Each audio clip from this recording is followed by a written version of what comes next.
How's it going, everybody? It is the Kage Little Fox. This is my channel where I talk about anime, video games, cartoons, most notably Sonic and Ninja Turtles. And today, or tonight, it's going to be another stream. Yeah, that's right. This is part two of this is going to be my Saturday stream. Yesterday, did a Friday stream where I was talking about how I'm enlisting and stuff like that. So if you want to know the full story, go check that out and whatnot. So this would just be like just random talks, like kind of a chill stream. So if you guys want to just, drop by and ask me some questions and stuff like that, I'll feel free to answer. I have a few topics that I wanted to talk about, and I might even talk about like the Sonic 35th anniversary while I'm here too. So, let's see how long this stream lasts and whatnot. So let's get right into it.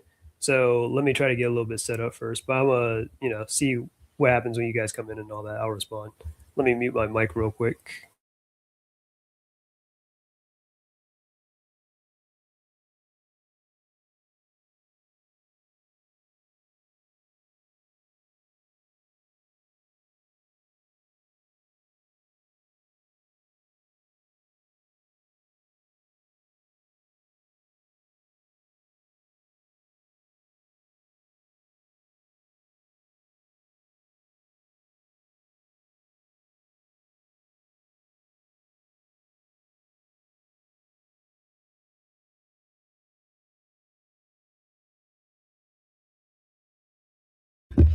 What's happening, Jackson?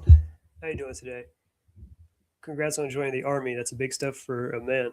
Yeah, it's not the army though; it's the Air Force. So there's of course a couple of branches like Army, Air Force, Marines, and the Navy. But what I'm joining is the Air Force. The Army, that's a little bit of a different branch. But yeah, although I ain't gonna lie though, when I did go to MEPS and stuff to go get my physical checkup and whatnot, I'm not gonna lie to you.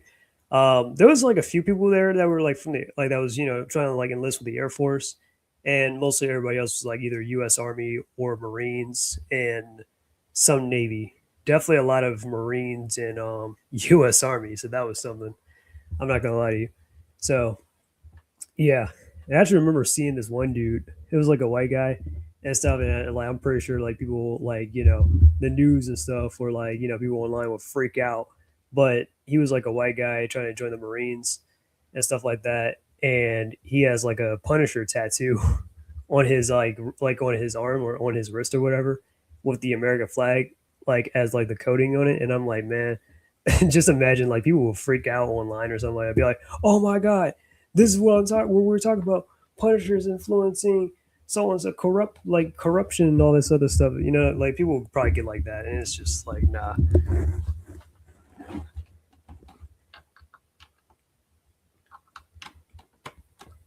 Yeah, because with that whole Punisher logo thing, I feel like a lot of people try to read too much into it.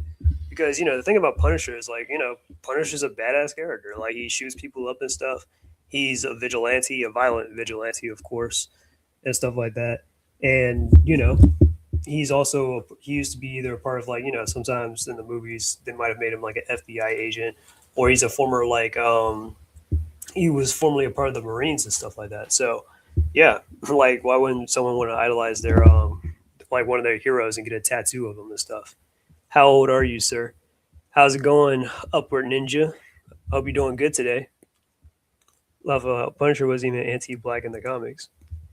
Well, not even just anti-black, but it's just more like, well, because you see, like people have a thing against law enforcement and stuff like that, or have a thing about you're like, oh well, police like corruption and all that stuff or whatever, and they're like, and then that's why in the comics, as of recent, they're trying to change Punisher's like personality and stuff to kind of be more like, oh, he's anti-cop, oh, he doesn't respect law enforcement and stuff like that, and he denounced police and stuff like that. I actually remember seeing like a short where this one guy, where's that 35th anniversary comic I just read, where this one guy was like talking about like, oh, well, see, Punisher doesn't even like cops and stuff. See, look how he's denouncing them and stuff like that.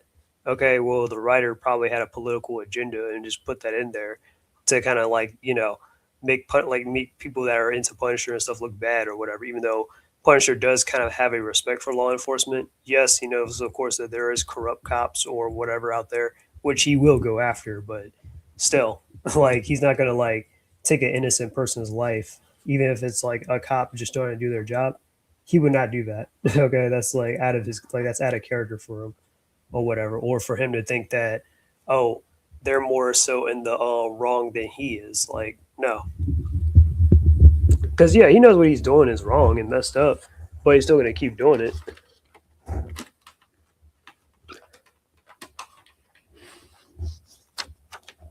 But anyways, upward. If you have any questions, or Jackson, if you guys have any questions or things you want to talk about that you want to ask me, feel free to ask and stuff. I don't really have too much in mind to talk about for this stream and stuff. I had some old topics that I kind of forgot to talk about in previous stuff, so I'll probably like get to that at some point in the stream. So I'm gonna try to scan some of my pages for my 30, like my Sonic 35th anniversary comic and stuff. So yeah, and then I'll pull it up and like talk about it and stuff with you guys. Well, I guess I do have another story that I could probably share with you guys.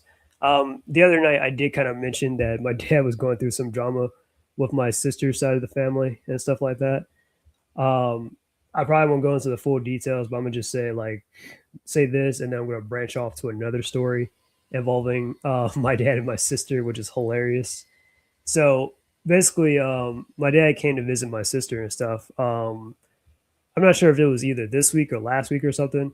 So he showed up and he was trying to like because he already met with my sister at church and was like trying to like talk to her and be like, hey, let's meet up and hang out and stuff, because my dad he's been kind of living in Arizona for almost like 10 years and whatnot. So he kind of decided to come back over here and stuff to like well over where where we used to live at and stuff because he wants to like kind of spend more quality time with my sister and also help her out because my sister, she lives with her mom and stuff and whatnot.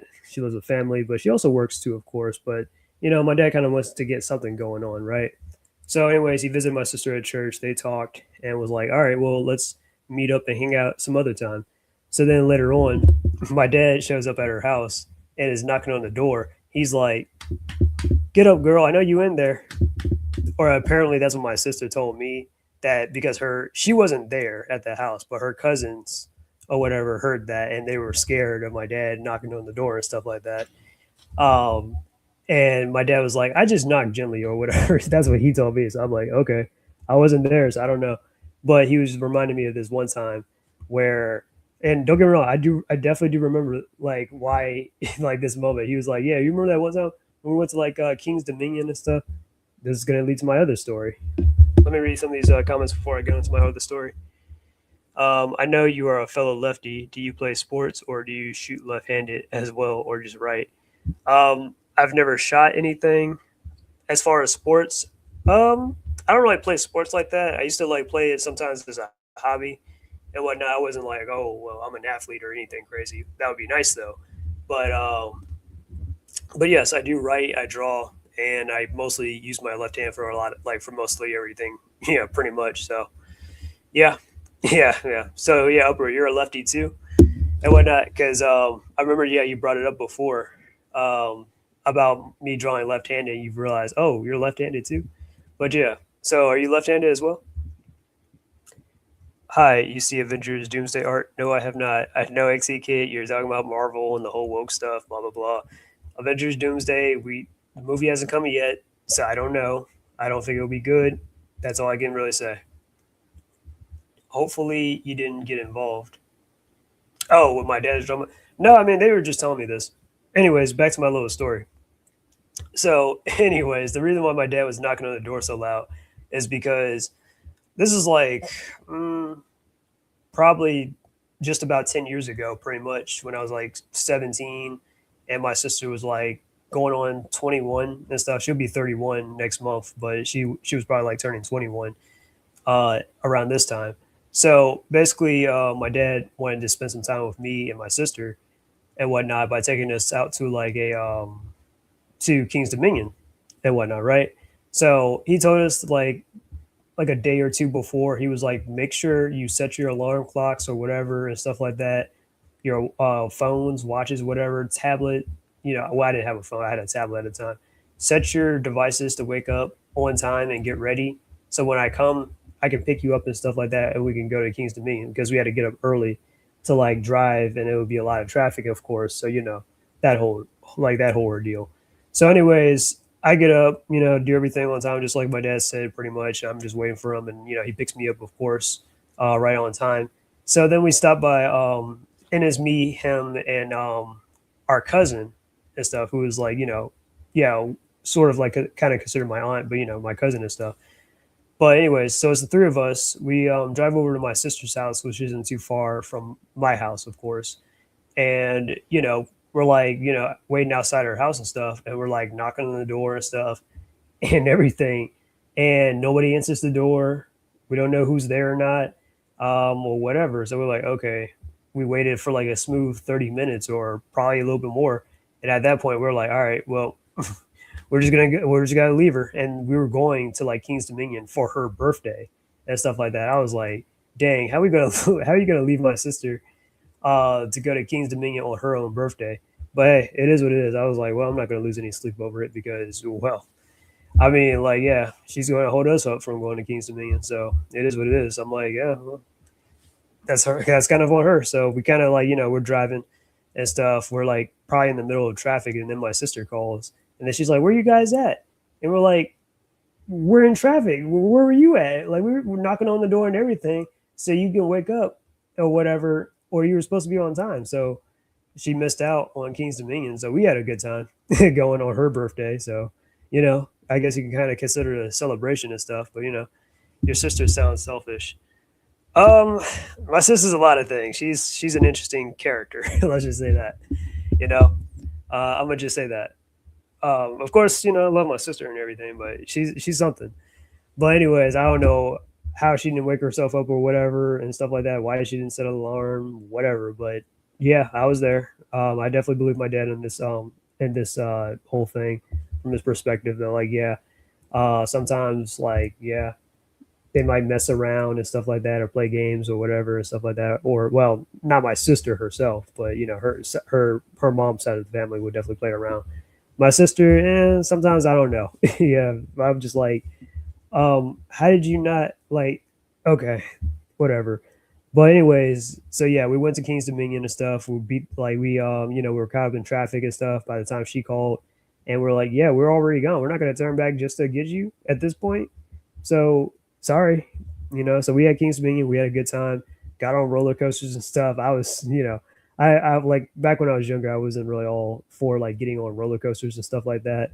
But but sometimes you gotta get on some stuff and like kind of break your like your fears and stuff like that or whatever and stuff like that. And then eventually, as I gotten older and older over the years, I kind of got a lot more adjusted to getting on roller coaster stuff. Kind of still a little bit of a something. I'd be like screaming and stuff when I be getting on roller coasters when I'm like going down. Like I remember I went to like this one place. It was called Carowinds and stuff with my friends from work and stuff. They're a bunch of girls, and they were laughing at me and stuff because like once we got on that roller coaster, and then like one of the girls, she was like, "I'm kind of scared" and stuff. I'm like, "Well, it's not that bad." And then I get on it, and like because I've been on it before, anyways. But I get on it, I'm like, ah, and they're like, "You good?" I'm like, "Yeah, I'm good." It was hilarious though, but yeah, I don't know. I mean, I'm into it, but I mean, I know like it's gonna be fun. But yeah. Anyways, oh, quick question: do you like Rise of TMNT? I thought it was all right. Personally, I don't like Rise of TMNT, but we could talk about it. There is a plot leak for Doomsday. I read it, and it sounds bad. I won't spoil it if it won't happen. Yeah, I don't really care. You can spoil it. Um, do I like Rise? Yeah, like I said, no, I don't really like Rise. I just don't like the how like the take on the characters and stuff. I just feel like it's just very off and whatnot. Now, I do have some friends, like one of my best friend that I mentioned in the last stream. He actually does like Rise for the most part, which is cool. But personally, myself, I just don't really like it because I just don't like the characterizations of like the turtles. Michelangelo's okay, but even then, he's kind of like. I mean, I remember what I told my friend. He was like, "Well, Michelangelo's kind of stale and Rise." Well, okay, yeah, he is, granted, but at least he isn't like he doesn't feel like a sort of a bastardization, in my opinion, compared to like Donatello, Raphael. I wouldn't say he's a bastardization. He's the second closest, but it's kind of weird with him, like you know. And Leonardo, I was like, what are you guys doing? because they switched the dynamics of the characters of Leonardo and Raphael, where they made Raphael the leader and Leonardo like the second oldest, but then he'll eventually grow into becoming the leader, just like how he is in general. Which I just thought that was kind of dumb. Like I understand you're trying to shake things up, but it's like, yeah. And it's not like the mystic powers things kind of bothers me that much, but it's just like I don't know. And then Master Splinter and stuff. This kind of goes to my point as to like how whenever they try to do like a modern take on Master Splinter and stuff, it's always kind of like it's just dumb in my personal opinion because they always make Master Splinter like this goofy, like sloppy, like sensei and stuff. That's always like oh. That lacks any kind of refinement or wisdom and stuff, and he's just like, oh, he's lazy or he's irresponsible or whatever, even though he named the turtles after Renaissance artists and stuff, which shows you that he's supposed to be somebody that's very intelligent and wise. And he's supposed to be based off of like the archetypes of Yoda and Mr. Miyagi and Stick. And I'm like, I don't get, oh, well, they're sloppy and lazy and, you know, like, yeah, as far as like, mentors goes. So, yeah. So there's a lot about Rise I'm just like I just don't like. And then April making her black, I didn't hate it at first, but I'm still like, yeah. But it still encouraged this whole domino effect with like, okay, now we got to keep race swapping April to be black and stuff, and it's like, why, you know? And then, just yeah, a lot of stuff, And it's not like I can't deal with change. I can definitely accept change. It's just I don't like the changes with Rise, and I definitely do not like the changes when we got to like Mutant Mayhem. I actually thought Raph was the best character of the show, but he wasn't supposed to be the leader since he was a hard time controlling his emotions.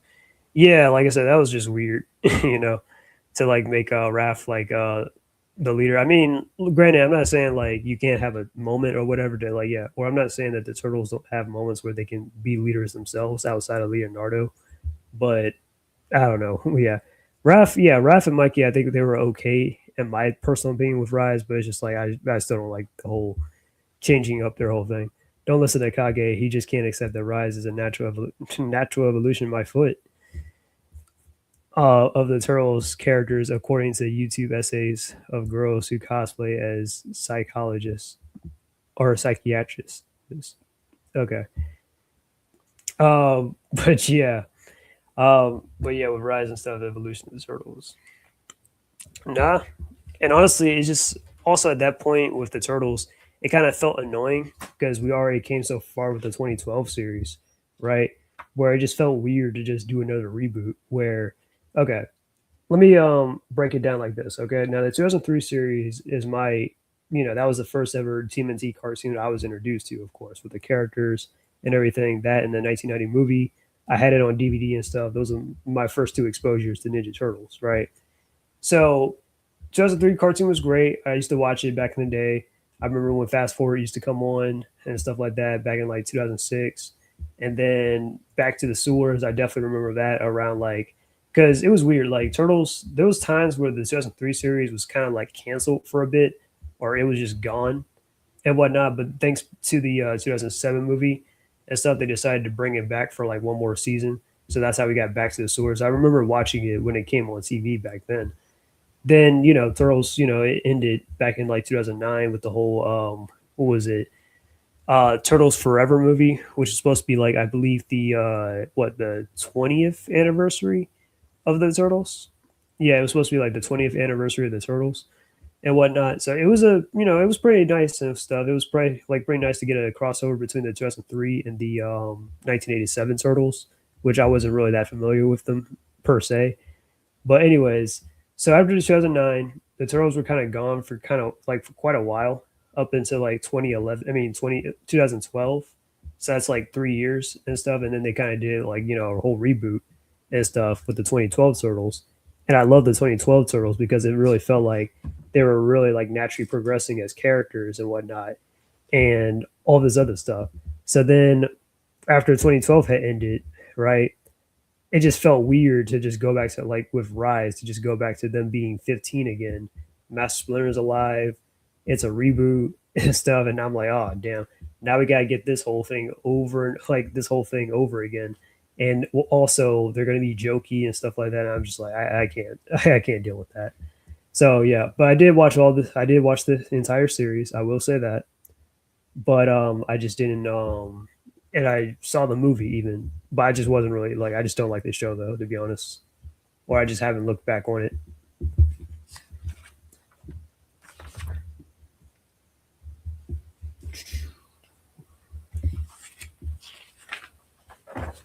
But yeah, how you doing, Ashes?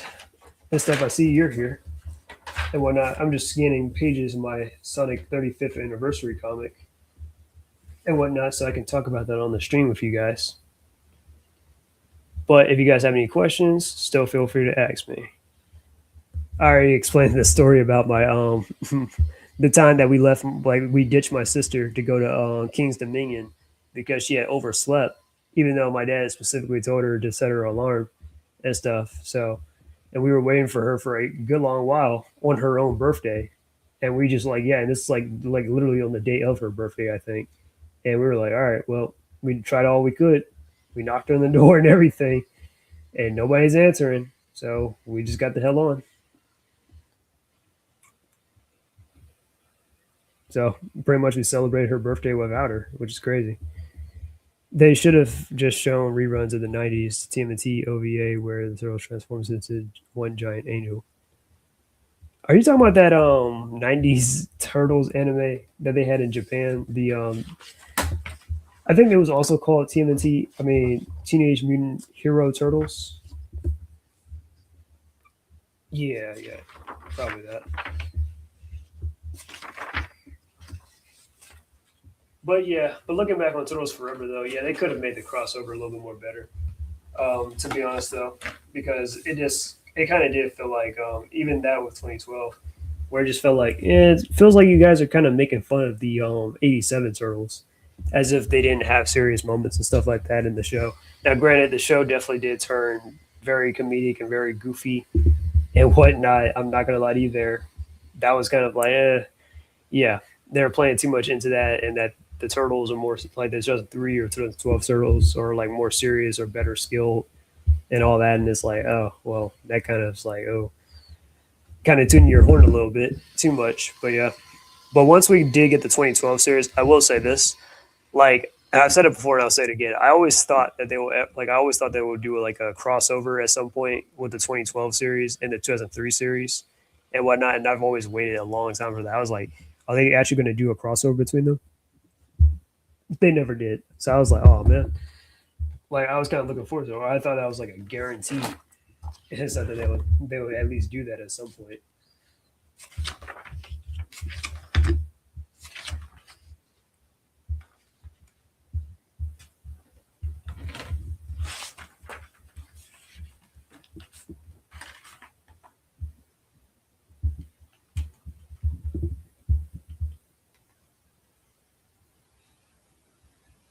Let's see what else you guys are talking about. Doing good. Started the day by laughing at analysis that Amy has borderline personality disorder. Amy does not have a borderline personality disorder. Now I will say she is a bit clingy and she's a little bit, but yeah, but I wouldn't say all that. Yeah, that OVA about the mutant stone and these two light and dark fairies where the turtles traveled to Japan and were claiming on top of the temple with the ghost of an old man constantly laughing at them. Huh, that's interesting.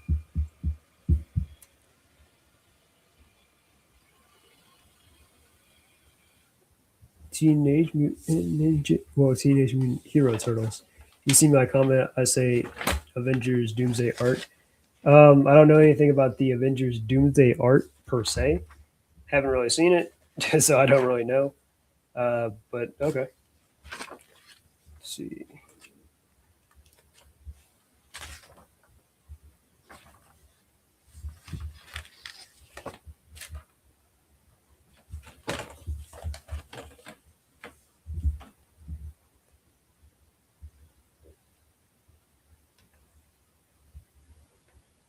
Well, I guess I can talk about Avengers Doomsday as I'm scanning this and stuff. I know XE Kid always wants me to talk about Doomsday or Marvel stuff. But how I feel about Avengers Doomsday, I kind of feel like it's just a random, like, kind of like, just a random, like, cheap. How do I put this? I feel like Doomsday is kind of like a cheap kind of like way of trying to like, okay, well, we need to make a new instant success, right? So we got to do an Avengers do like we got to do a new Avengers movie. We got to hype it up and stuff like that. We got to do something extra to outdo Avengers Endgame and stuff. And don't get me wrong, I'm all for always trying to like put your best foot forward or always trying to surpass yourself and whatnot in the future or whatever and stuff like that. That's always great. But sometimes it's just like, look, guys, I'm not saying I don't want another Avengers movie or anything at all, but it's just that, like, how do I put this? Like with these guys and stuff like that, it's just like, well, anyways, I guess I can talk about my preference about how I want the Avengers movies a little bit later. But regardless, though, yeah, I just feel like they're just doing it out of desperation is to like make this movie like really something. That's why, like, even right now, I think Marvel.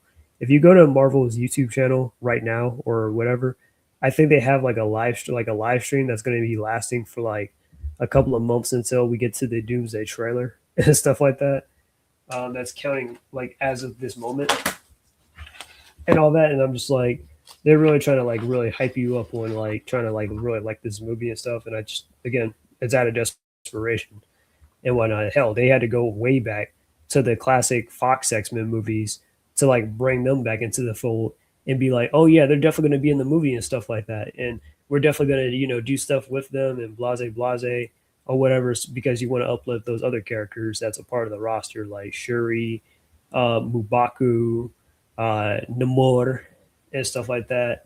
Uh, Possibly Shang Chi. I don't know about Carol Danvers, Captain Marvel. I don't know if she's on the table still again, but she's a possibility. Like all those characters, but it's like yeah, but we're not really fond of those characters, or you haven't convinced us that they're really good, or the Thunderbolts, which some of them in the Thunderbolts I do kind of like to a degree, but it's just like but it's like yeah, or you're gonna try and push not black, White Widow again and stuff like that, Yelena. You do have the Fantastic Four, which I do like the Fantastic Four, and I did like the movie, but I don't. Yeah, but again, I told you I'm not a huge fan of like Pedro Pascal though, and stuff, and casting him as like Mr. Fantastic, that was just kind of dumb.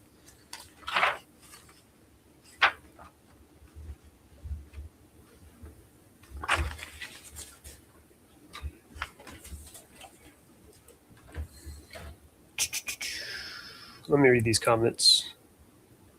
Hey, what's happening, Doctor Hino? How you doing tonight? I mean, you can totally say that Amy is mentally ill just by picking up 4 kids dub of Sonic X. Amy is not mentally ill. I will say, like, yeah, she definitely does have quite the temper, and she's very, like, yeah, it's Amy, she's very forceful when it comes to a lot of things, especially like Sonic X or back in the day and stuff like that. But I don't think she got no, like, Amy does not have no mental illness.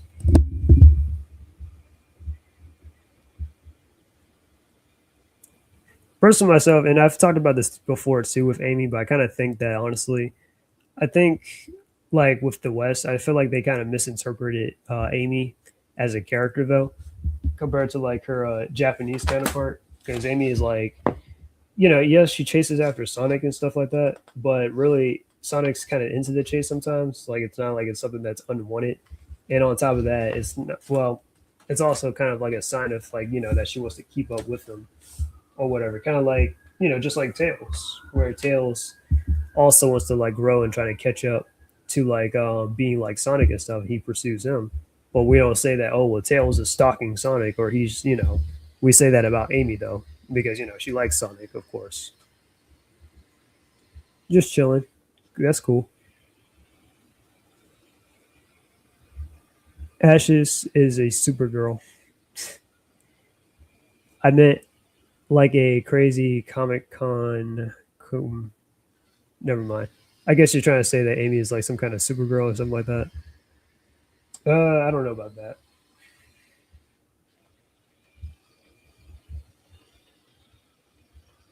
So just a heads up, Dr. Hino, what I'm doing right now is I'm trying to scan my Sonic 35th anniversary comic and stuff. That's why it's a little stale at the moment. Uh, so I'm trying to talk to you guys while also trying to do this. And when I know I really should have done this a lot more before the stream, but I was doing other things like drawing, watching Sailor Moon, eating dinner, etc. Um, so this is just again just a chill stream.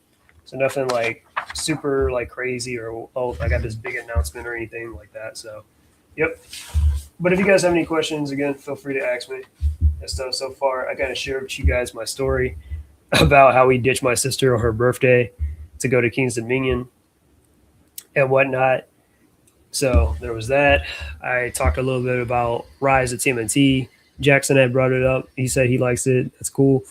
I'm not really a huge fan of Rise of TMNT. Mainly the generation, well, before me to a degree, I think, is more so into Rise, more so than I am, if I'm just going to be completely honest, or more so than my generation or the generation, for. And I'm not gonna lie, yes, Rise does have some decent animation when it comes to like the fighting and stuff like that. But the reason why they purposely like made the character designs, and this is something that American animation tends to do nowadays, is like whenever they try to do like these, oh look at these these like grotesque character designs or whatever, or they try to do it because it's kind of quick and easy, so when like they animate it, it can just be like, oh, animated very easily, which that was never the case back then, where back then it was like a little bit more effort put into it, you know and that's because back in the day, we had cell animation and whatnot, right? Where that was like hand drawn, and cell animations where you had to like you draw it and then like people paint it and stuff like that. Trust me, it took quite a while to get to get that stuff animated and processed and everything, compared to like nowadays where everything's kind of digital now, which digital isn't necessarily bad. It is kind of a lot more convenient, but there's always a certain like look and feel about cell animation that just that just works, and we kind of had cell animation up until like the 90s to like the early 2000s, and then we switched over to like digital and stuff like that. But yeah, yeah. But it just feels like with Rise, with their animation, they got like a little, you know, like the animation itself, like with the fights and stuff. They're like, oh yeah, the fights are amazing, the fights are amazing, and stuff like that. But that's because you purposely made the character models look the way they do, which isn't good. You know, how old am I? I'm 27 years old. I would say, well, no, I mean I had to think it's because it's July. So, but yeah, I'm 27 years old. I would say this 2000s Amy isn't as bad as people were trying to present her, but instances like Battle Rush and definitely her Free Riders tainted her reputation. Yeah, that's why I say I don't really count those aspects of her character too much, because Amy in those games, like those are spin-off games, right? Like Riders, Rush. Even though yes, Rush is a good game, and so is Free Riders is not a good game. Free Riders is definitely not a good game. But regardless, though, yeah, those are spin-off games where they kind of just exaggerate Amy's character a lot. But if you're talking like the main games and stuff, Amy's actually like a pretty likable character, and is actually pretty tolerable. Like when you really think about it. Whoa, whoa, whoa, whoa, whoa! I didn't say I liked it. I like the Thundermans. I mildly like Rise of TMNT. I mean, it's fine to like Rise of TMNT. I'm not shaming you for it. I just say I don't personally like it myself. And the same goes with like Mutant Mayhem. I'm like I don't, yeah, like I don't like Mutant Mayhem either. But I know a lot of kids these days kind of like those two shows more so, or they kind of resonates with them more so than me. And I'm just like, but they're not that good though. But you know,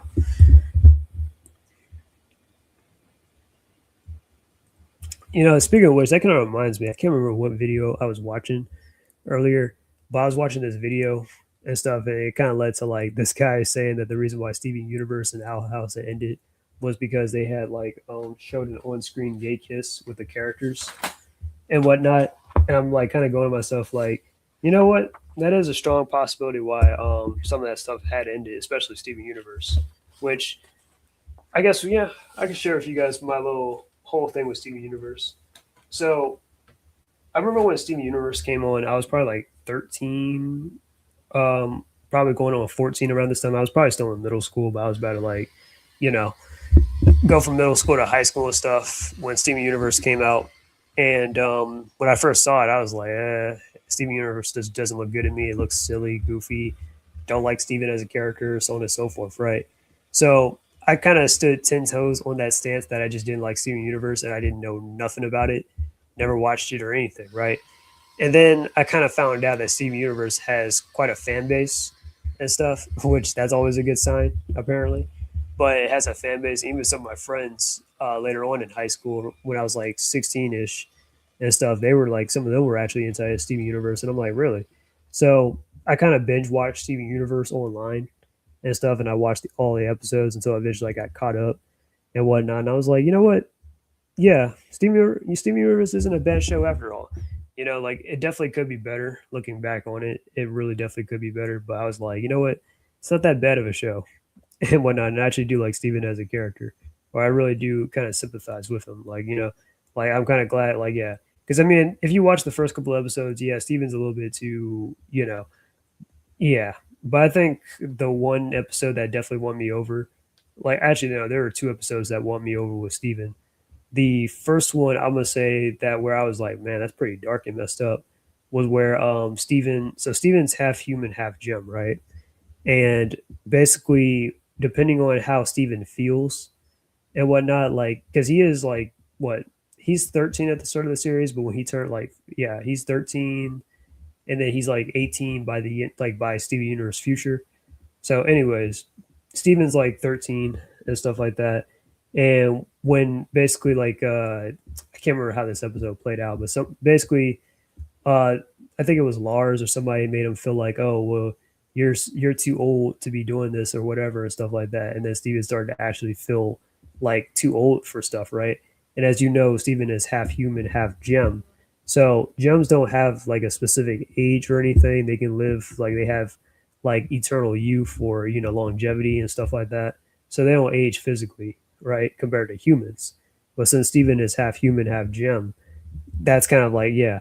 So depending on how he feels and stuff, he can age up like dramatically. So in that episode, that was pretty dark, where like Steven got aged up to be an old man, and he was like dying and stuff from like almost like a heart attack or old age and everything. And the gems were like trying to, yeah, I was like, wow, that was pretty messed up. But you know, I kind of like that kind of made me feel for Steven, right?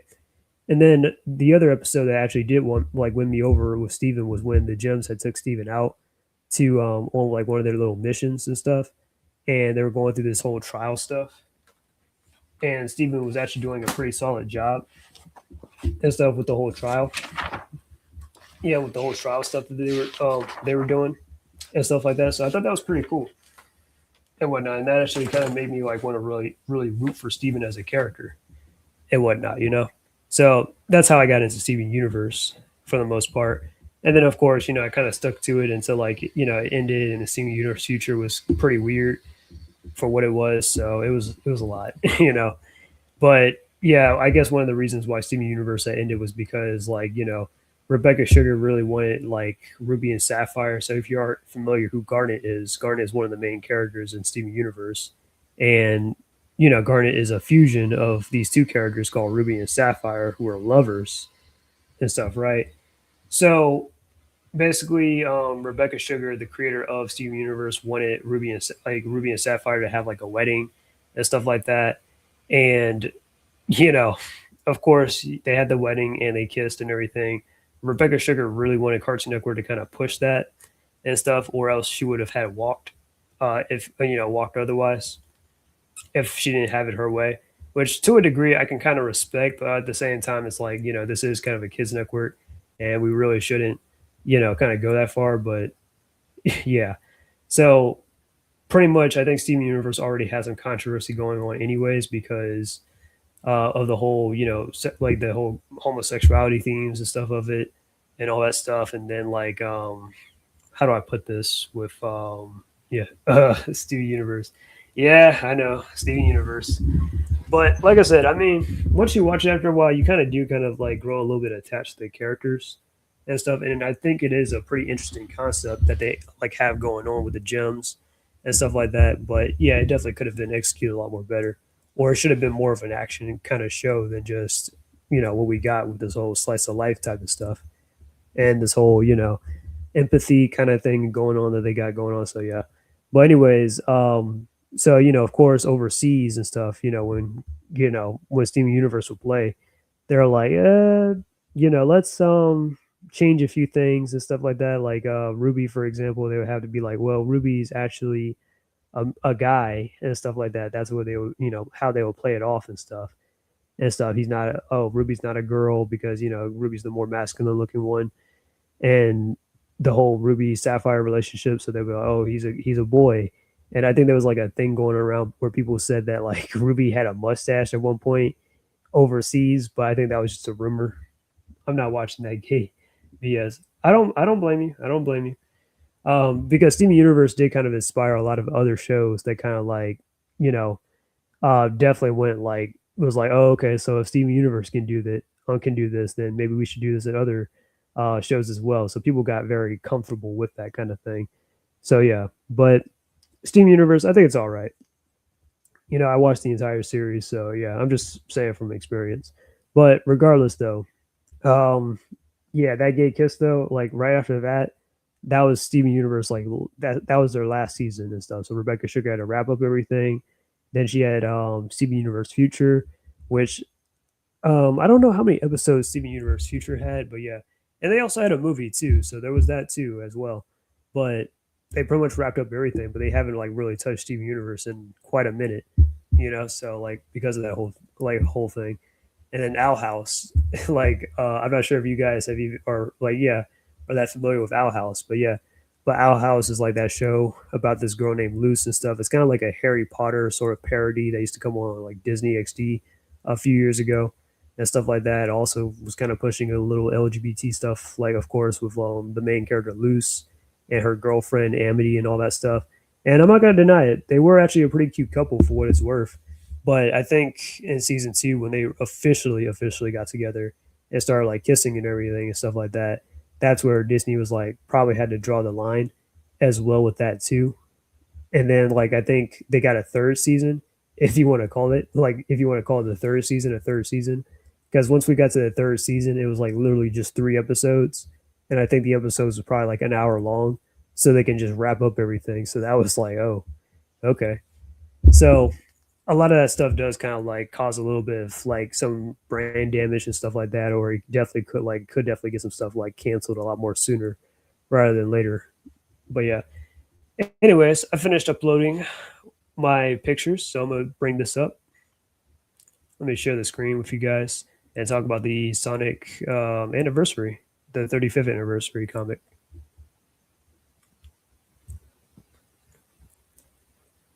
All right, here we go. Owl House is good, but but it's a bit missed potential. Amphibia and Gravity Falls handled themselves a bit better. Still a good show. Yeah, yeah, I did like Amphibia as well and Gravity Falls. My cousin's really into Gravity Falls. I wasn't really as into Gravity Falls like that, but it was all right. Um, I need to finish Amphibia though. I will say that I was kind of on that last season, but I just never got around to like finishing it per se. But Owl House was something that I'm just like, I'm very cocky that I can definitely write a better story and make and draw better and make better characters than this show and stuff like that. But I ain't gonna lie, I kind of got a little bit absorbed into it where I'm like, okay, I don't hate it, but I think I can do a lot better than this. As like just as a writer and a artist and stuff. That's just how I personally feel. So, anyways, this is the some of the covers and stuff of the Sonic 35th anniversary comic that came out this week. This is the actual cover I have, is what you'll see right here. This is my cover of my comic and stuff. This is the other cover, which is actually pretty cool, but this is what I got because I thought this looked a lot more interesting than this and whatnot, where it's got all the characters on here. It's got, of course, Sonic, Metal Sonic, Dr. Eggman, Tails, Knack, or Fang, whichever one you want to call him. But I'm gonna call him Knack. Bark the polar bear, Bean the dynamite, Knuckles the echidna, Amy, Ray, Mighty. If I didn't say Tails, Tails is right there. So yeah, you got all the like all the classic characters, and I think Trip should be around here too, but because she's in the comic. But yeah, So, anyways, this is all the people that worked on it and stuff. Don't know who this guy is. This might be his first time actually writing for Sonic and stuff. So that's pretty cool. It's not Ian Flynn or Evan Stanley or anything. I know they usually work on the main series of comics, but yeah. Um, I do recognize some names. I can remember this artist right here, Maru Fonseca and Ming Ho Kim and stuff. But yeah. So, anyways, let me show you guys this. So, I guess I would just had to break down the plot pretty much. So basically, Sonic and the others, Sonic, Tails, Amy, and Knuckles are on Angel Island just chilling and stuff. And Knuckles is just trying to get everybody to go so he could be alone with the Master Emerald and just be chilling and stuff. So there's a meteor that falls to the ground. So they go to investigate it. And as they investigate it, it's like vines and stuff is like, around it and stuff. And then out of nowhere, Eggman was already kind of on the scene trying to investigate it. So he steals it from Tails, and then he tries to make it like a power source for like Metal Sonic and stuff, pretty much to like empower Metal Sonic so he can like take over the world and stuff like that, pretty much. But Eggman finds out that it's sentient, it comes to life and stuff like that. It possesses Metal Sonic, and it starts attacking Sonic and the others, and it also steals like the Chaos Emeralds from across the world. So then that's where we into like some of the other classic characters like Trip, Knack, and the hooligans and stuff like Being the Dynamite and Bart and stuff, who they all have Chaos Emeralds, or Mighty and Ray. They all have Chaos Emeralds and stuff like that. So they just like the thing just steals it from them and whatnot. And, tries to like, empower Metal Sonic or whatever and stuff like that. So yeah. This is Sonic versus Eggman's forces. I thought this is a funny panel where they just look up and these little badniks look at them, like look down on them and start shooting at them. So that was pretty funny. This is Metal Sonic kind of possessed, so he's off some Venom symbiote type shit with these the vine thing and all that. So yeah. Tails had a pretty good moment where he was actually like on top of everything. He was asking Eggman, "Hey, look, uh, so and so." Eggman's like, "I don't really have an answer to this, or I didn't think this through all the way." And Tails like, "All right, so here's what we're gonna do. How about Sonic, Amy, and Knuckles? They go in these directions and stuff to go get like to destroy the machine and stuff and sabotage it and stuff like that, and we can like try to save the world and all that. And Eggman, I'm gonna just keep an eye on Eggman while I like keep an eye on everything else and stuff like that. So that was pretty cool and stuff. So here's Mighty and stuff and Ray and whatnot helping out Sonic and whatnot. You see Ray's like, "Oh, hiya, Sonic," and then Sonic's like, "Hiya, Ray," and whatnot. So yeah, and then Amy, she tries to take care of this machine and stuff, and then the hooligans show up and being pretty much carpet bombs the machine and all that stuff. So it's funny how like Sonic and Amy both try to show up to sabotage the machines, but Mighty and the hooligans end up destroying the machines while they showed up and whatnot. And then Knuckles, he just casually just destroyed the thing. I wish I had scanned Knuckles destroying it because that was a funny panel though. So then you get this fight between Super Sonic and Metal Sonic and stuff going at it, full power like Metal Sonic and whatnot. That's pretty awesome. That kick, they're fighting crazy and stuff like that is pretty cool. And then like pretty much after like Sonic stops Metal Sonic and stuff and takes out like the little thing that's possessing him, they fall. Metal Sonic kind of saves Sonic a little bit, and then Sonic's like, "Oh, so you do care?" And then Metal Sonic just drops Sonic and he falls to the ground. He's like, "All right, that wasn't cool."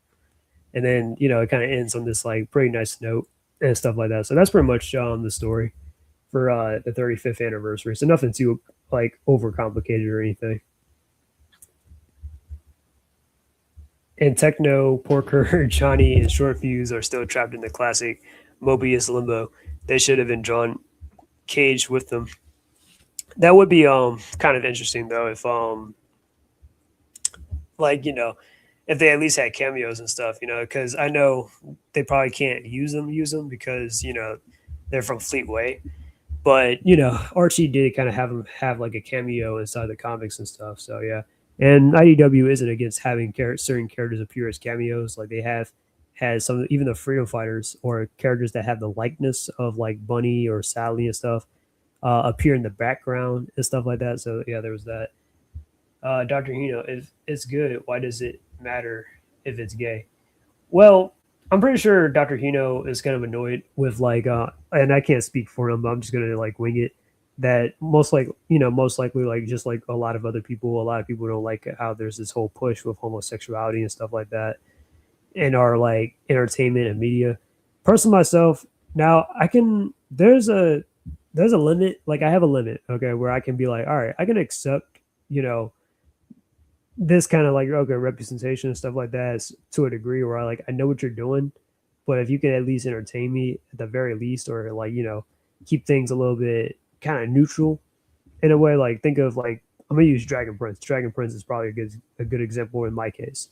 Now, clearly, I know that a lot of the stuff inside Dragon Prince is a little bit possibly a little semi political with the whole or yeah um, yeah, I noticed with Dragon Prince and stuff, like you have, a biracial couple and stuff, which there's nothing wrong with a biracial couple, but you have a biracial couple and one of the main characters, Ezrin, he's, a biracial, like, son, like he's the biracial son and stuff like that. And his half brother is Callum, who's white. You have, what was that girl's name? Rhea and stuff. Yeah, you have Rhea, who's like the kick-ass female character and stuff, who's the best fighter amongst the group and whatnot. And then you have her gay adopted dads and stuff. And then you have Callum and Ezrin's aunt, who is like deaf, and I think she's also gay too, and stuff like that. But outside of that, though, I can kind of look past all that because I actually do like the story of Dragon Prince, though. But it's just like yeah, but I think like yeah, it kind of gets a little bit sometimes, a little bit yeah, over the top sometimes. I don't mind it. I hate it when it's used to propaganda and other misuses. Exactly. That's what I was saying. Like yeah, nowadays is like yeah, it's just become a little bit of a propaganda kind of thing or whatever. But yeah. But anyways, yeah, Sonic 35th anniversary. So it's at the comic book stores right now for the most part. All right, let me see what else. Other things can I talk about? Stuff.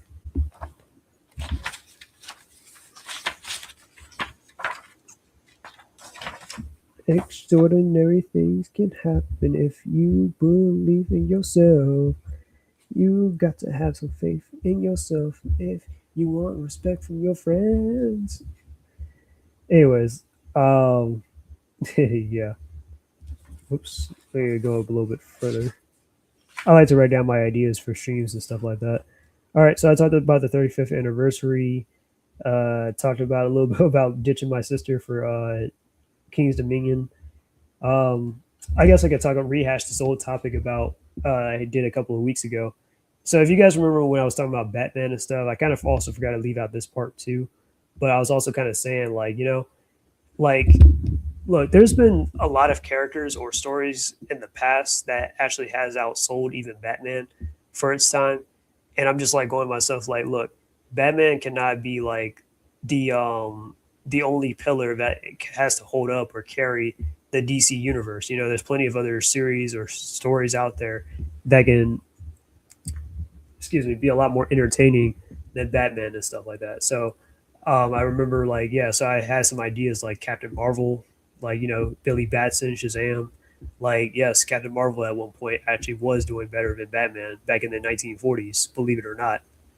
Because originally Captain Marvel wasn't created by DC. He was originally created by this thing called Wiz Comics. He was owned by Wiz Comics and stuff like that. And honestly, yeah, Captain Marvel was doing way better than even Superman and Batman at one point, right? But I think Captain Marvel got sued for like a whole lawsuit thing with DC.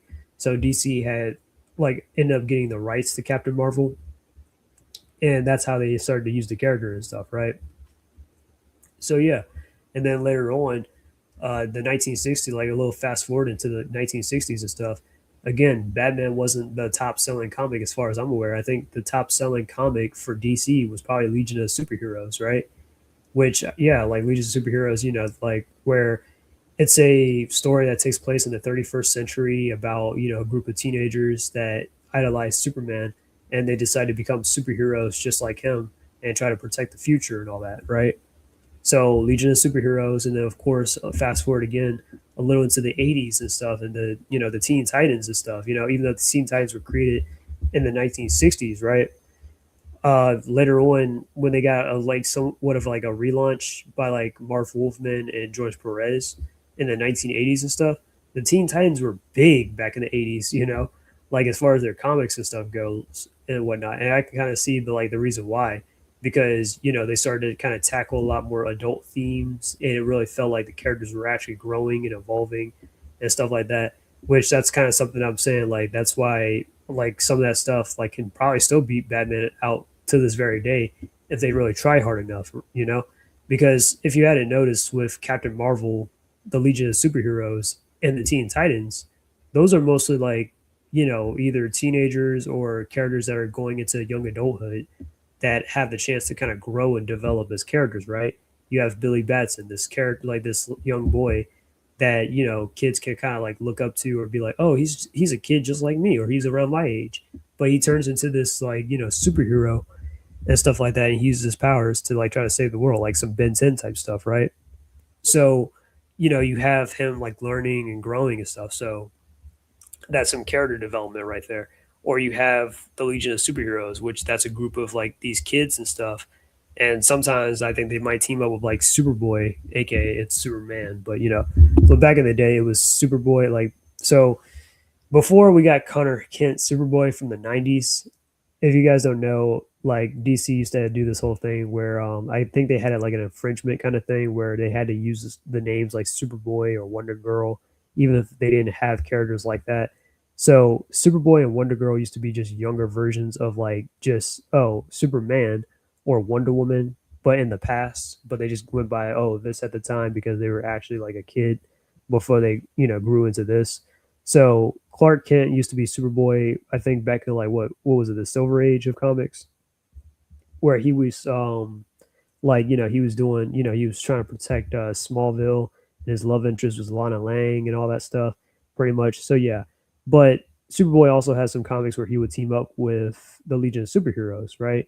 So the Legion of Superheroes, like again, that's a group of like teenagers and stuff trying to save the world using their powers and whatnot and everything. So I can see how that's entertaining, and it's also like character driven and stuff where again these characters are growing as well. Then we get into New Teen Titans and stuff, where in the New Teen Titans and stuff, you're dealing with a lot more like look in the '80s. Comic books was definitely dealing with a lot more harsher, stricter kind of themes and stuff, but you had a lot of characters in the 1980s that were definitely dealing with a lot of stuff and whatnot. And the New Teen Titans were definitely like those type of characters that dealt with a lot of like a lot of that stuff, like even though let's say Roy Harper, right, aka Speedy, Red Arrow, Arsenal, he may not have been like a main character all the time inside New Teen Titans, but here's a quick little example. Like he he's a single dad and stuff, trying to take care of his daughter. He was in a relationship with his ex girlfriend, who the baby mom Cheshire and all that, one of his villains. So there was that. He also got hooked on like heroin at one point and stuff like that, where I think he got disowned by like Green Arrow, his adopted dad, and all that stuff. So yeah, you have something like going on with that with Roy, okay? And then you got other stuff too, like Raven dealing with her like demonic heritage with her dad and stuff like that. So there was that. You had Starfire and stuff, who's like this alien princess that was dealing with like all this abuse and slavery, but she finds refuge on Earth and stuff like that. You had Donna Troy, who Donna, she has a job as a photographer, like some Spider-Man type stuff. And then on top of that, she kind of got married to her college professor, and they had a child together and stuff like that. um, Nightwing and Starfire were actually having a pretty good relationship and stuff, where it was probably going somewhere where they could have gotten married.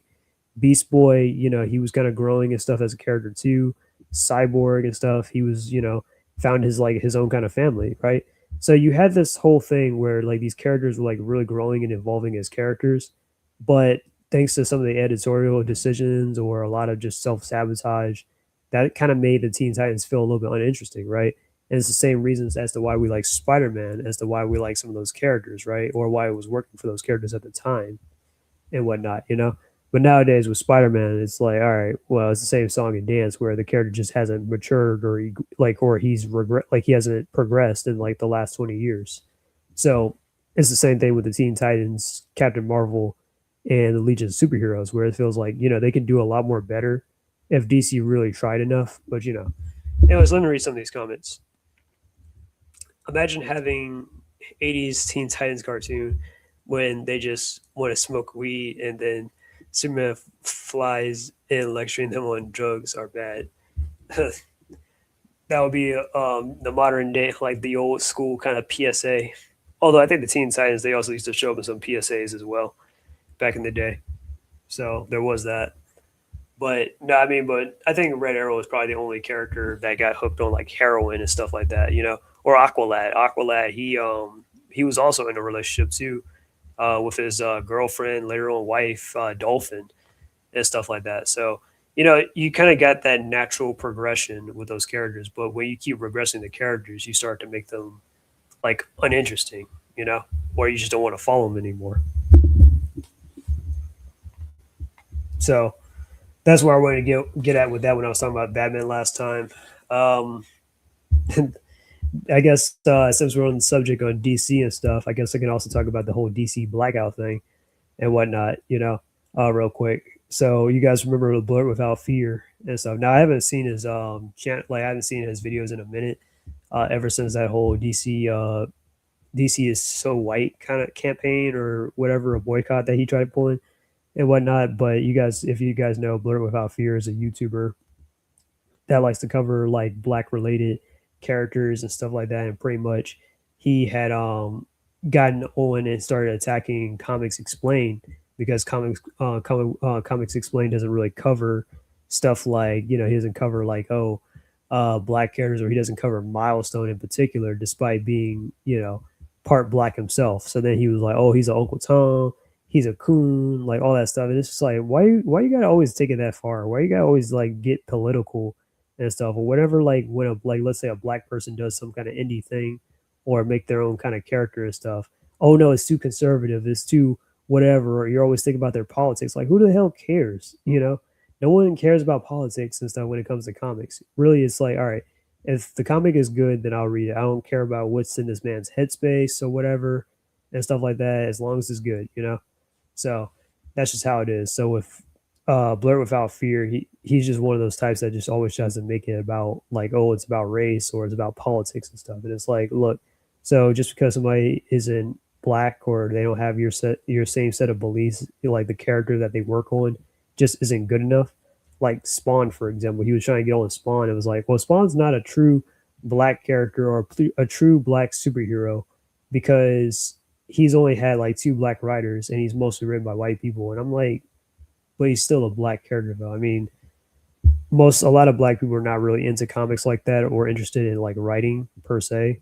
So why try to be like, oh well, let's get diversity like hires and stuff to like write the character to make our comic book character and stuff look good? That's so dumb. So yeah, that's some stuff that I probably wanted to get off as well. And then of course, his DC is so white campaign had definitely crashed and burned when he had got into that and whatnot, where he was like, oh well, him and his friends wanted to go on this whole tirade about how DC hasn't had a main black character in a minute, like as a solo focus or as a like focus in a book or whatever. Even though there's other stuff out there like what is there, Static and Batman, which Static and Batman Beyond and whatnot, which I have seen it at the comic book stores and stuff. I just never really myself felt like getting it because I'm just like, well, it doesn't like it's good artwork, but it just doesn't really seem like there's any kind of like good story or anything that's like really going to advance the plot. Like it would be pretty cool if like I don't know, Terry McGinnis and Virgil Hawkins decided to team up as Batman Beyond and Static and decided to fight, I don't know, Ink and Ebon. I think that would make an interesting combination if like Ink and Ebon had teamed up and stuff like that. We can get a future version of Ebon and stuff. And like, yeah, I think that would be actually a pretty like deadly combination. That would be like, all right, let's team up and try to take them out and stuff. And it's like one or two, like a 2-part issue of them just like going at it. I think that would be pretty cool. Like, keep using like some of like the villains that they fight and just bring them together and stuff. Like, I think that would be pretty cool. Then go to us in our geek space. Some big YouTubers just straight up hate having black characters in movies and comics, like in Star Wars, despite Lando and Mace Windu being the most iconic ones. Yeah, yeah, like it's always got to be made about that, but it's just like okay, but there's a lot of prominent characters like even with Star Wars and stuff. They're like, oh well, there's not enough black. Who the fuck cares? Like, okay, first off, black people are a minority in America. That's just the fact of the matter. Okay, and if we're talking about Star Wars, there's only like a few human characters, and most of the other characters are mostly aliens for the most part. Okay, so of course you have Luke, Han, Leia, Anakin, Padme, and Obi Wan Kenobi, but you got a lot more alien characters in there, like Yoda, Ahsoka, Master Plo Koon, Kiani Mundi, and stuff like that. You have well, Palpatine's white, but you know you have like a lot of those like alien like characters. Shakti. What else? Like alien characters were inside Star Wars and stuff like that, for the most part. So yeah, like you got Darth Maul. He's yeah, like he's an alien. Jar Jar. Like yeah, you got like a lot of alien characters in there and stuff. So yeah, or Chewbacca or whatever. So it's like yeah. So why is like focusing on minorities such a like oh well this has to be a focus inside Star Wars, right? So I don't know. That's just pretty dumb. So anyways, attacking comics explain the whole Spawn thing. But yeah, but back to his DC is so white campaign. So I was just like, dude, like why are you like boycotting DC and stuff to like to me when it comes to boycotts it just feels like you're just demanding something from like from a company or from somebody that you hate to give you something that you personally want, and it just feels like a child just trying to throw a tantrum just to have its way instead of just going out your way and doing it yourself, because I'm like, well, Blur Without Fear, you're a big content creator, right? So why can't you just make a event or something like that, or you can make your own comic book character and stuff like that, which I think he does have his own indie thing, but I don't think it's going too well. But even if that's the case, why not try to like, use your channel to highlight the black characters that you do personally like and stuff that you want to give a little bit of a focus that you want DC to or Marvel to focus on. Or why not have like some kind of cosplay contest or whatever where oh yeah, let's dress up as like these obscure black characters and stuff that I want to kind of get a little recognition. That's how Spider Gwen became a thing because Spider Gwen was like originally just like some cosplayer decided to kind of like combine Gwen Stacy and kind of made up like her own kind of spider spider like Spider-Man sort of outfit or Spider Girl outfit, and it was like, oh, I'm Spider Gwen, and then Marvel was like, you know what, let's make that into an actual character, like low key he can probably do that with some kind of cosplay. So I'm just saying, like, there's more constructive ways to kind of go about it than just like kicking and screaming and trying to demand to get what you want in life. So that's how I personally feel.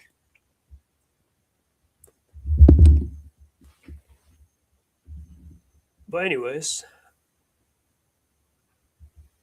let me try to surf YouTube and see what we could probably check out together and stuff like that.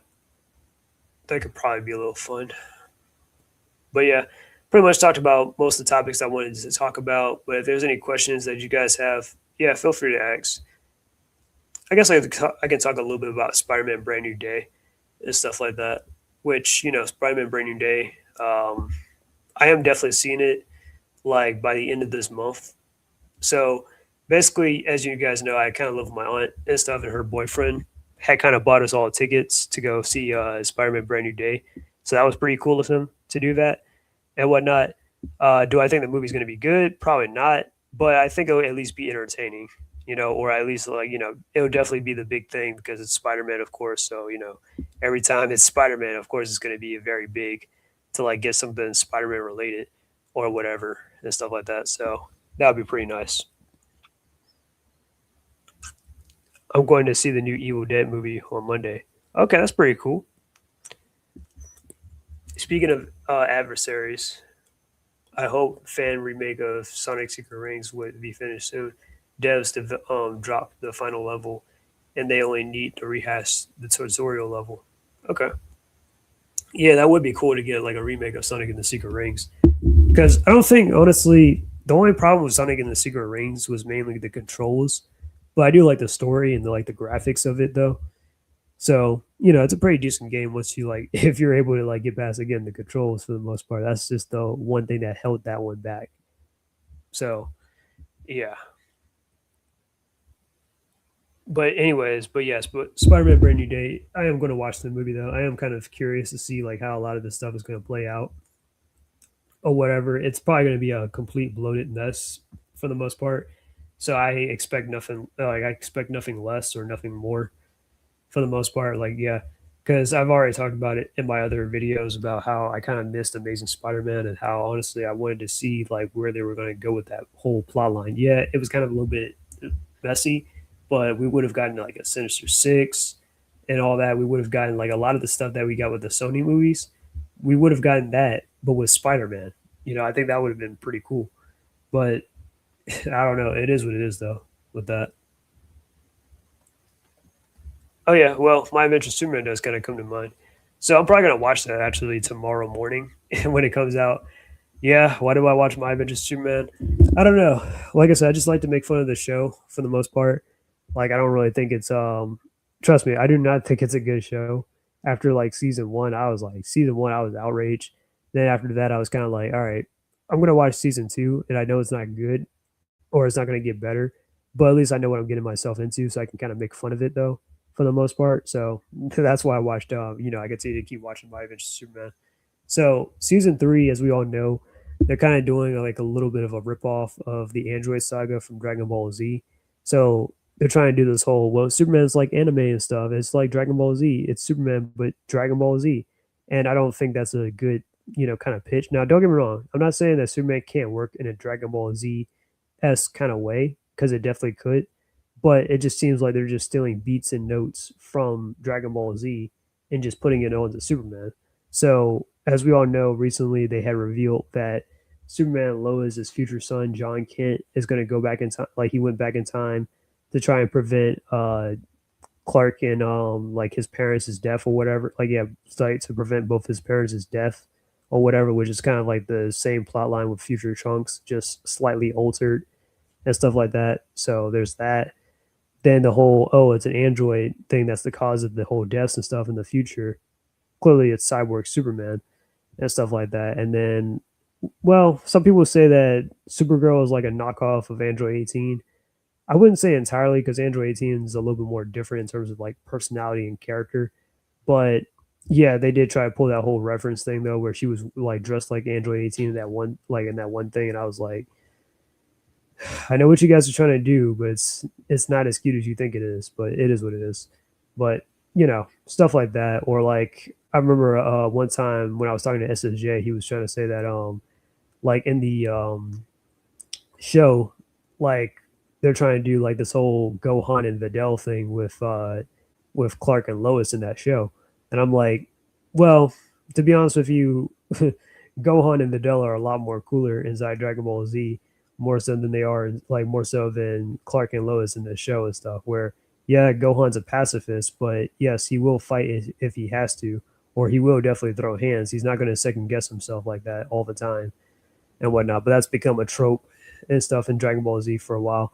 And then Videl also has a little bit of some grit to herself and whatnot, and she's a bit of a tomboy as well. So she has no problem, kind of like yeah. But Lois inside this show, it's not as endearing as you think it is.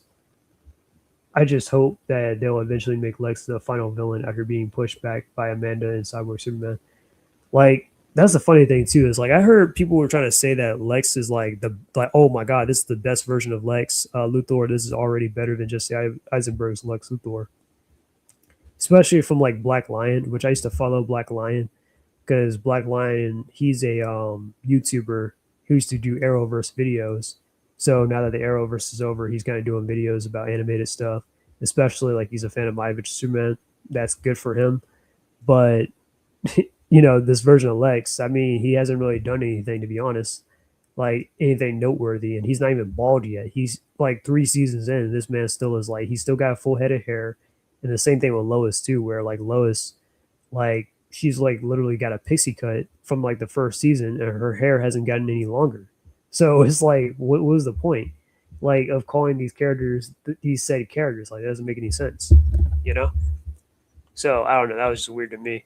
But Cyborg Superman though, it's kind of interesting because seeing him and stuff and the way how he acts, I'm just like, bro, this is the stuff that Superman should be doing right now. Like, he shouldn't be like, oh, well, playing like, oh, playing with his villains and stuff, or trying to like, be all like kitty or whatever and stuff like that. No, he's got to be like, he's also got to be fighting and stuff too, and trying to like protect everybody and stuff like that. Yes, it might cause some property damage and stuff like that, but still, that's kind of like, the whole purpose of Superman and his abilities and stuff, not to be like, oh, I got to be a living punching bag and stuff like that. But I know Cyborg Superman is gonna, he's gonna go crazy or whatever, and people was already like, oh my god, I'm scared of him. But I'm like, you guys read the comics. If you read the Reign of Superman or Reign of the Superman and stuff, I mean, Hank Henshaw, he's done a lot of terrible things. Like this man literally destroyed Coast City. And I remember like one time he was like, he saved this family, right? And he was like, hey, there's something behind you guys. They're like, what, where? And then Hank Henshaw kills them straight up and stuff. And he did that, like, making them believe that he was actually Superman. I'm like, that's more messed up than, yeah, like than whatever they're trying to do with My vs. Superman. So I don't know. I don't know. I'm just like, okay. So yeah, there's that. But yeah, it was also kind of a waste too that they kind of snubbed what's his face, Connor Kent, where they had an opportunity to kind of like use Connor Kent, and instead they're like, no, forget Connor Kent, let's jump to John Kent, just like with the whole Tim Drake thing and the Damian Wayne thing. Which I'm like, damn, do you guys have a thing against like the '90s generation of characters or something, where they were like, automatically kind of better and better written and stuff, and had something kind of going on, but then you guys kind of like, nah, let's uh let's hinder their growth, and let's just focus on like, the new characters and stuff like Damien and John, even though they do have potential. But it's kind of like, all right, well, you guys are kind of just screwing them over though. But anyways, that's pretty much all I got in the tank and stuff for the most part. I don't really have anything else I wanted to really share. But if you guys are still watching and stuff, ask me what you guys probably want to talk about, and I could probably answer it real quick before I end the stream and whatnot. So yeah.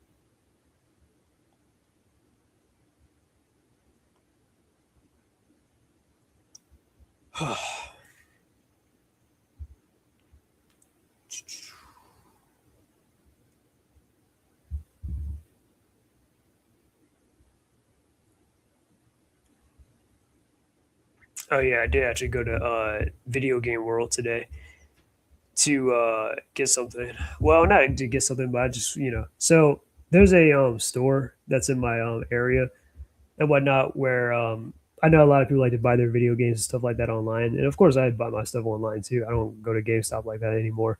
But there is a retro video game store that I do like to go to called Video Game World.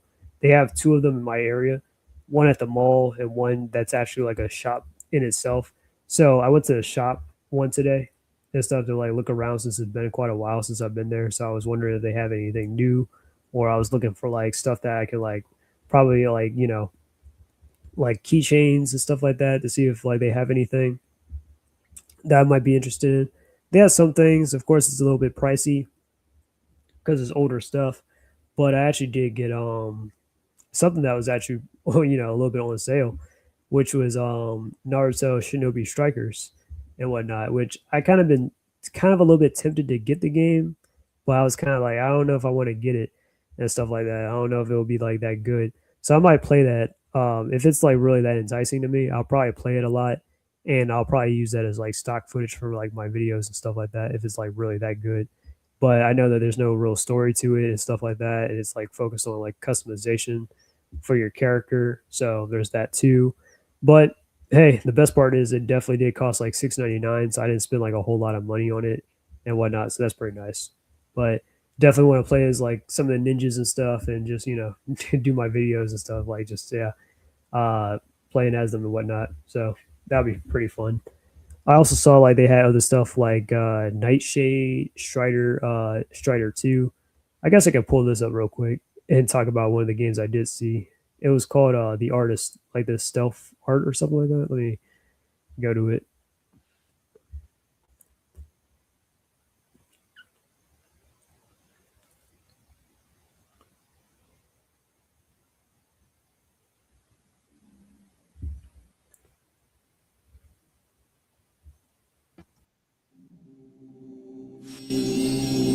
Yeah, this is on the PS1.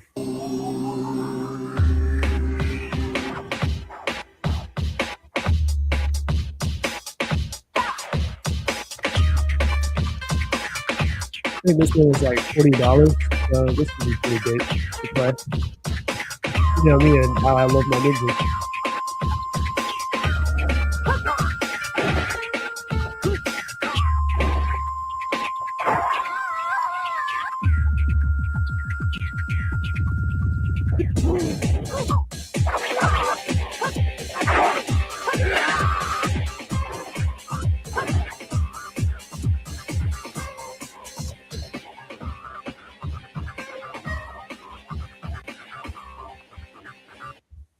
Yep. So I might try to get that game possibly. I got yeah, but I got plenty of other games I gotta play though.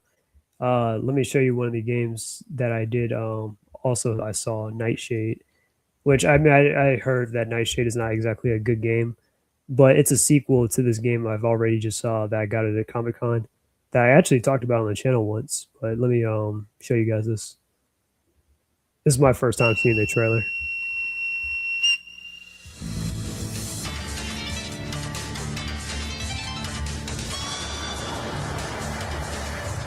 This on the PS2.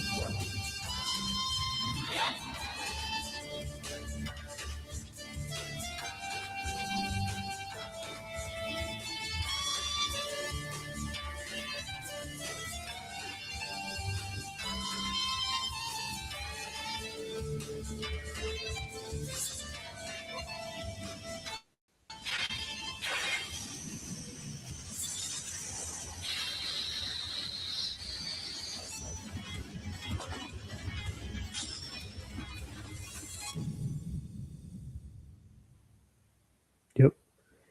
So it's a sequel to this game right here.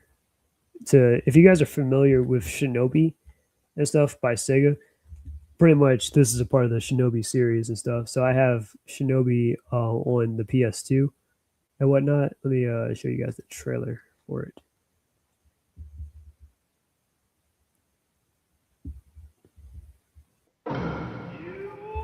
So that shit's not going to be a good game per se, or so I've heard. But I was like, you know what?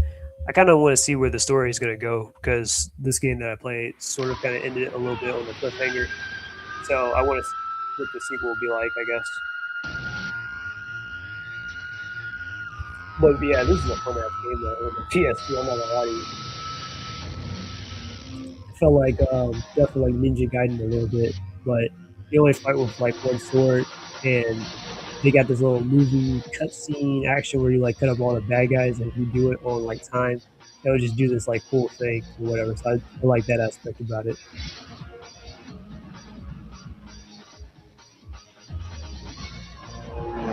And I definitely love the music that's in this game too. And everybody talks about the scarf and stuff and how beautifully animated the scarf is. Yeah, that scarf was kind of cool, but I'm not gonna lie, like how it's flowing when you play as this character and stuff. So yeah.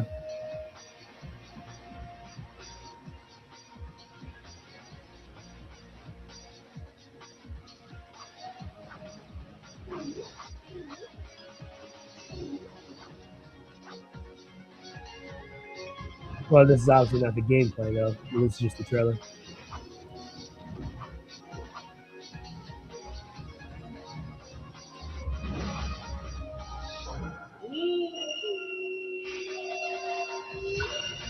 All right, there's the gameplay right there.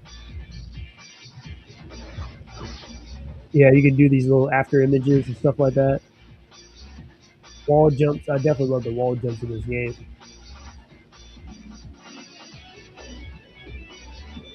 And look at that scarf.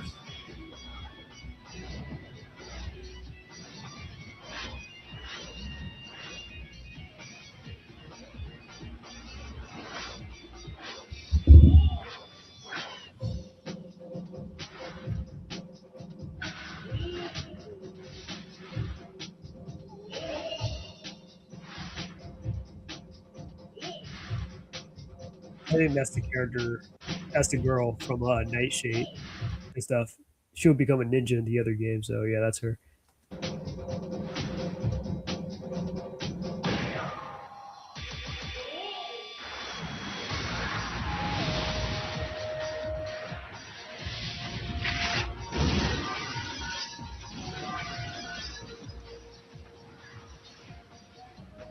But yeah, this is at a I found it at a Comic Con and stuff. It was like $20 something. I was like, really? Well, I guess like hopefully it'll be worth playing and stuff. I didn't know what I was getting myself into. Besides, like, I mean, I'm a little bit familiar with Shinobi, but I don't know what the PS2 version of it was like. But yeah, this is really cool.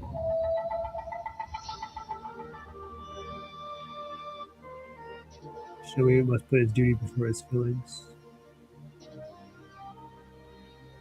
I prayed to the gods that this day would never come. If you're deaf, so dies the last of it. Lord,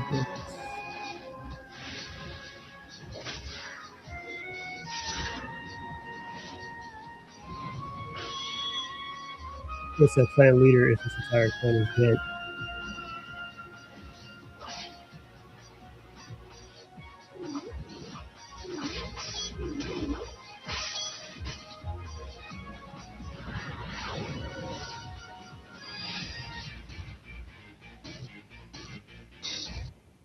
Yep, Shinobi.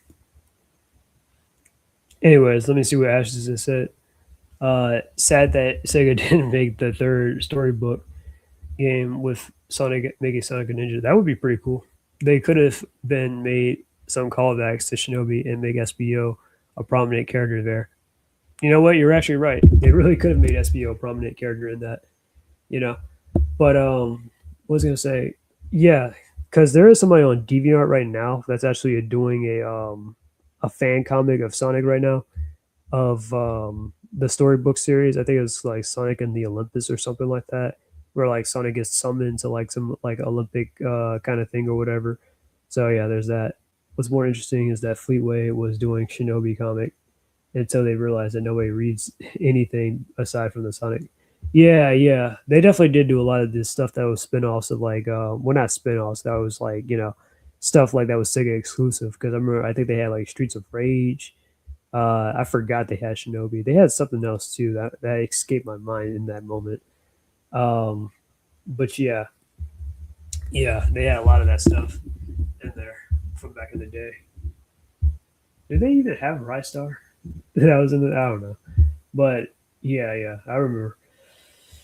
Yep. But anyways, that's pretty much all I wanted to talk about and stuff. I hope I kept you guys a little bit entertained. I appreciate you guys for showing up and stuff. I wanted to do this stream because, as promised, I said I was going to do this stream last night and whatnot. But yeah, but don't forget to like, share, and subscribe. This is the Kake Level Fox, and I'm out. Peace. And until we meet again, peace out, everybody, and have a good night.